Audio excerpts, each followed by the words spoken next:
Check, check. 1, 2, 3, 4. Let's go! Athletes aren't built during the season, they're built here in the off season, where real progress happens. At the Den Sports Performance and Agility Center, they don't just train, they develop. For athletes ages 13 to 17, they offer team packages and individual group training with up to 5 weekly sessions of your choice of dryland or strength-focused work. Every program blends strength, agility, balance, mobility, speed, and recovery with a focus on durability that most programs overlook. Because showing up on game day means staying strong all season. Every session is coached by a certified speed and strength specialist and focused on long-term athletic success, not quick fixes. Flexible programming, real results. The Den Sports Performance and Agility Center is where serious athletes level up. Book your spot now at thedenyqr.ca. Okay, I never asked you how to pronounce your last name. How to pronounce your last name correctly? I hate when guys butcher it. It's Svenson. Svenson. Okay, Svenson. So, Zach, do you come from a big family? Yeah, there's about 5 of us. Okay. Like brothers, sisters? What do you got? What do you got shaking there? I got an older brother and a younger sister, so I'm right in the middle. Okay. And you're from Prince Albert. How does a guy from Prince Albert make his way so far south to play Junior B hockey with the Richardson Pioneers Southern Rebels? Well, after midget, I went and played in BC for 2 years, and then I decided maybe I should come play Junior B back home, and I started out last season with Delisle, and then they kind of said, Assiniboia wants to talk to you, and they're going to trade me. So then Curtis gave me a call, and yeah, it's been great playing here. Yeah. So I love it. I'm casual friends with Curtis. We talk back and forth on the phone. What's Curtis like? I hear a lot of good things about Curtis Nelson. Oh man, he's so giving. Anything you need, he'll do it for you. He's one of those guys that, yeah, he's a good person to talk to, and he's very helping. So he's a good guy. Who are you staying with when you're in Assiniboia now that you're away from home? I'm staying with Hallie Booth and Terry LaSalle. So Hallie is our photographer on our team, and she takes amazing pictures. So I stay with those two. Awesome. So the life of a hockey player being billeted. What's that like? It's I've never. Because, like, my kid's a football player, and, like, he went to college and everything like that. There was no billeting that way. That's kind of the interesting dynamic of junior hockey, isn't it? Is it a little bit uneasy at first when you go from place to place? For sure. Like, yeah, this was my 3rd billets, I believe. And, yeah, it's unique. You never know what you're going to get, but it's something that I love. It's meeting new people, and they're awesome. They give you anything you need. They provide with such great food and anything you need, so they're amazing. So, hey, they become like family, I guess, as you go on in life, don't they? For sure, yeah. You talk to them even years after you've stayed with them, and yeah, it's a lifelong friendship for sure. So before we get to the hockey part, a lot of guys have jobs. You don't have a job, but you do volunteering. So just tell me a little bit about that, helping out the community there in Assiniboia. Yeah, Carly Tendler, our manager, schedules all our volunteering, and it's just little things in the community, like if it's skating with kids and tying their skates, or if we had a fall supper and helping out with people and serving the meals, and yeah, it's a great thing to do, and I quite enjoy helping the community. Oh, that's great, man. You seem like a really good young man. So, Zach, when did you start tying your own skates?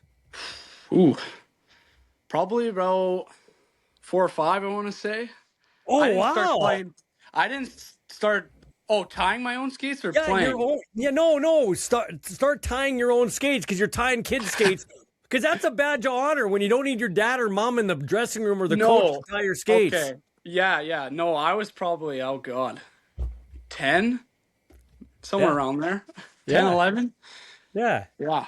Do you like them really tight? Do you like them loose? Do you have like undersized skates where like a lot of guys like to skate with smaller skates? Like, what are yours like? I got small feet, so they're pretty tight, and I like the laces tight too, so I like tight skates for sure. Okay. Fall supper. What's the best item on a fall supper menu? I mean, you got to go pumpkin pie, right? Oh yeah, pumpkin pie. But here's the thing. I don't like the bullshit of pumpkin like spice latte all year round. Like you just have pumpkin pie and like pumpkin spice whatever. You just do it kind of at like Thanksgiving, and I'll even give you Christmas. But that's it. We don't. It's just got to be a certain time of year. Really? Yeah, for me it is. Okay, fair enough. Too much of a good thing is a bad thing. Do you know what I'm saying? Yeah, I get it. You get sick of it. I get it. Hey, you wear number 77. Is that a special number to you? Yeah, ever since I've played or any sports, I've kind of always revolved around the number 7, and I thought, why have 1 7 when you could have 2? So I don't know. I just kind of stuck with it. There you go. Todd Ellick, your coach, is a good buddy of mine. What's it like playing for a former NHL guy? What's he like as a coach? It's pretty unique. He's very hard on us, which I like. He to bring some of the experience that he's brought and he's played, right? So yeah, I think he coaches well, and he shows us good discipline and makes us each better hockey players. So it's great. He has a lot of good things to say about you. How would you describe yourself to the people watching and listening to this? Your style of play. I like a fast-paced game. I like to skate the puck. I think I'm a good skater. I'm a great playmaker, and I can score from time to time too. So Okay, yeah. that's awesome. That's good to score from time to time, right? Hey, so in terms of your team, you're third in your division. Just assess the season for me to this point as you get set to have a game in Pilot Butte on Saturday. Yeah, I think around just before Christmas time we were struggling a bit, but you go through those throughout the season. But I think just after Christmas we've been really, really well structured, and everyone's buying in.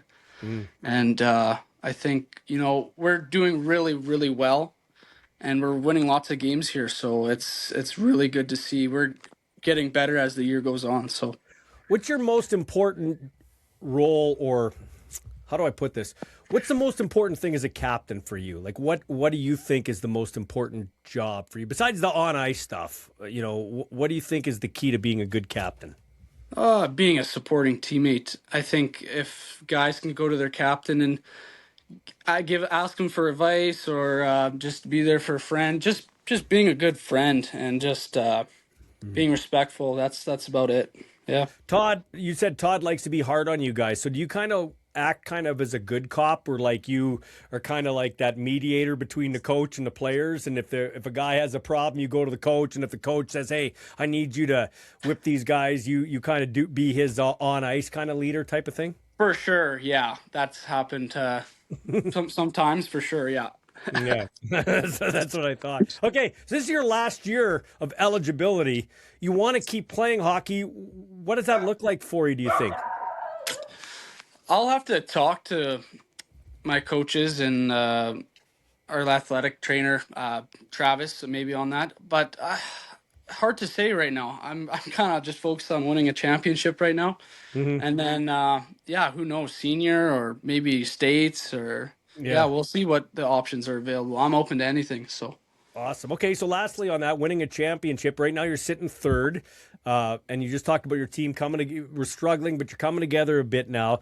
What do you think the prospects are of going on a nice run here in the second half and into the playoffs? man, we just have to be consistent. I mean, that's cliche, but when we work hard and everyone's going and everyone's competing, like, we're a pretty hard team to stop, and we've beaten almost every team in the league. So I mean, we just have to stay with it and be confident. Yeah, we'll be good. So we'll just take it one day at a time. Todd talked about a challenge of, like I said, this is a working man's league. Guys have jobs and things like that. Is it tough to get guys to commit to practice, and does that affect the consistency? Because he seems to say that that's a bit of an issue at times, but it is what it is. For sure. And being in Assiniboia too, some guys live in Moose Jaw, or some guys work in even Regina. So it's kind of a pain in the ass that way for sure. But yeah, practices are a little slow, but you get what you can when you can. So Yeah. Hey, man. Well, best of luck. This was fun talking to you, and you seem like a really good young man. And best of luck the rest of the year and wherever it takes you after this. Okay. Awesome. Thanks, Ballsy.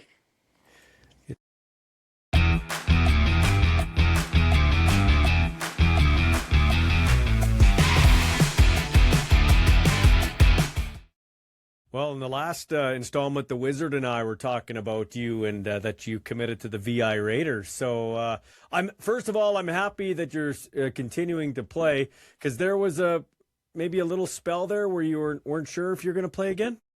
Yeah, I was just feeling a little discouraged about football, but I'm happy that I found my home, and I'm excited to move out to BC, and it's Mhm. beautiful out there, and I'm just glad that this team brought me in to hopefully be an impactful player.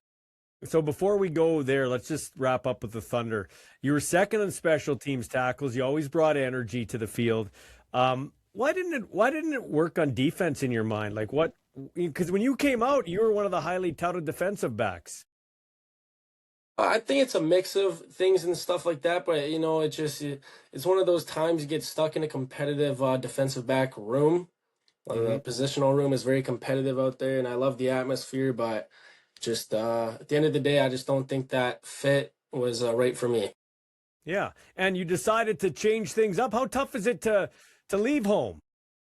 We're gonna find out. This is my first time actually moving away, so I'm excited that it's in BC. I heard Nanaimo is beautiful out there, and I'm just really excited to kind of, like you said, leave home and just see what the world has to bring me. What what do you think what do you think the world has to bring you? Like what are you going to learn on your own that you maybe don't know right now? And life skills I'm talking. I think the biggest one's gonna be cooking. I try Yeah. and cook home, try and cook lunches, and they're kind of just bland meals and stuff like that. So I know I'm gonna have a time where I just say enough is enough, and just instead of going to Costco and just buying pre-made meals and stuff like that, I'm gonna go online, go find a nice Gordon Ramsay recipe, and just try and actually attempt to make a delicious, high quality meal. Okay, what do you think is the first meal you're going to make yourself when you get all acclimatized? Uh, Probably pasta. In Yeah. all honesty, easy to make. I like the carbs in there, so and I'm a big pasta lover, so that's probably the go-to right now at home. I'm gonna take my skills, put them into Nima. There you go, man. There you go. Hey, are you a laundry guy? Do you do your own laundry or does mom do your laundry right now still? I do my laundry. Okay, so you got that covered. Yeah. Yeah. Okay, good, man. Now, how much does it help Ashman? The Ashmans are going out to the same team, Chris and Jackson. How much does that help you that you're going to know somebody there? It's really exciting because I was kind of worried about like if I go away somewhere else, I'm gonna have to relearn to, well, I guess remake friends and stuff like that. But the one thing about the VI Raiders is that they have a lot of local Regina talent out there. So it's kind of just it's gonna be a ton of familiar faces, and going with Jackson, going with Chris, going with Brady, going out with Trace and Perrault, Jack McLeod. Those are all guys I grew up loving. So it's gonna be a blast. So will you live with the Ashmans or what are you going to do for a place? I think I'm gonna live with Chris Jackson and another lad named Brady Vindevogel. Okay. Oh, Brady, that's a familiar name. Okay, cool, Cool. man. And I understand the head coach came to Regina to recruit you, and you guys watched the Packers Vikings game while he recruited you. What was that like? That was good. It was a little bit of a distraction watching the game. But it's kind of just a football to football connection. We both just love NFL, or all three of us in that room. My dad, me, and the coach. So it was kind of good. It was an icebreaker that I really enjoyed. We could talk about football away from football, if that makes sense. Yeah. Yeah, for sure. So Spencer, they can't guarantee you anything. There's no guarantees in football when you start getting to this level and beyond. But you obviously aren't just going to go be a bag holder at the BCFC with the VI Raiders. What kind of plans do they have for you? Have they told you that yet? Not directly, and I don't know if I should be saying this, but I've heard kind of just among the team is that they plan for me to play boundary corner out there. Mm-hmm. So I hope that's I like corner, and boundary side gets a lot more targets and I don't know, entertainment, I guess, out there. So that's where I would like to be anyway. So I'm glad that that word is spreading. That's for sure, man. I really am happy you're continuing to play, and that everybody in this game of football, people can get discouraged. Even the best of them get discouraged. So I'm glad you're hanging on. Hey, I heard you're working out with a cool kid in Ethan Ball. You had your first workout. How did that go at the Den? Yes, you're familiar with Ethan. It was excellent. One thing that I like training with Ethan is because he's CFL talent. He played former D1. He spent a phase of his life with the University of Calgary. So he's kind of just giving me all these tips and secrets to help me become a better athlete and just develop and grow. Yeah. And think about that for a second. That's my last question. Develop and grow. How do you want to, like, you came out, just so people don't know, you're the top defensive back for U18 Saskatchewan team that won a gold. And coming highly touted, and you had a little bit of injury issues, and you had some mono, and like you said, you got caught up in a situation where it was pretty competitive with a really talented Thunder team, but you're going to be going back to defense. So what do you got to do to step up your game and take that game to the next level? Because there's, you're a guy that likes pressure, right? You're in the combat sports too, so you like pressure, you like all that stuff, and there's going to be a bit of pressure on you. You got to go in there now as a highly touted guy and do something. Absolutely. I think the most important thing to help myself for this off season, or for this season, is the off season. I think you really got to push hard, especially knowing that it could be make or break. You just got to really put in all the time you absolutely can, and have helpful resources like your son Ethan, who was a former pro, to just help me develop and just be the best I can be. Yeah, awesome, man. Well, listen, I'm happy you took some time out of your schedule. I know you're going to do well out there. It'd be interesting to see how many times you think mom and dad think they'll be out for every game. What do you think? They're going to be out there quite a bit. I think it's going to be the same thing like me. They're going to go and they're going to see how beautiful BC is, and they're just going to find an excuse to come see their loving boy and come see Nanaimo and VI. There you go, man. That's all. Maybe I'll jump in your dad's suitcase for a game. I'd love to watch that. Watch you there. Hey, man, thanks for your time, Spencer. I appreciate it. Best of luck, okay? All right. Thank you so much for this opportunity.